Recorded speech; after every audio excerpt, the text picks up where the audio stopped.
नमस्ते प्रणाम, हम बानी आप सबके छोट भी प्रकाश कुमार ओझा। और अनदीन धकेला कलू के एक नया गाना आइल बा, जौन गाना के नाम बा पिस्टल।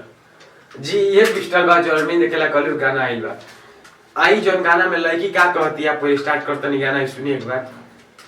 हालही में कोइले रंगा धारी बड़ा सुरु बाबू तू लफुवन के लागता रगुरु।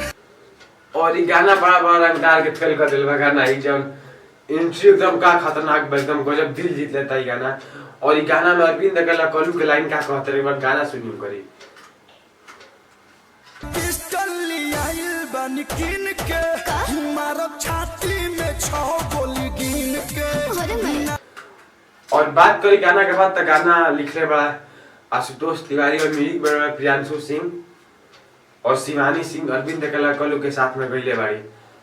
और प्रियांशु सिंह बहुत तगड़ा म्यूजिक में बड़े करी गाना के, म्यूजिक एकदम दिल जीत लेता। और गाना में हमारा पर्सनली हर लाइन बहुत अच्छा लागल। हर लाइन सुनिए एक बार।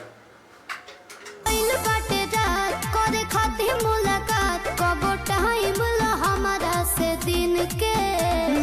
और बात करी वीडियो के का बात, तो वीडियो क्वालिटी एकदम पूरा रात में शूट होइल, एकदम गजब दिल जीत लेता वीडियो क्वालिटी भी पूरा। और गाना के नंबर दिया चाहम तो पूरा 10 में से 10 नंबर दे, कैसी फेवरेट गाना हमारे हो गई भाई जब से गाना आइल बा तबले। और कमेंट में बताएं कि क्या क्या गाना अरविंद धकेला कलू के रंगदारी के मस्त लागल और अच्छा लागल। और कमेंट करिए जे अरविंद धकेला कलू के फैन बा। चलिए धन्यवाद, मिलते हैं अगले वीडियो में। जय हिंद।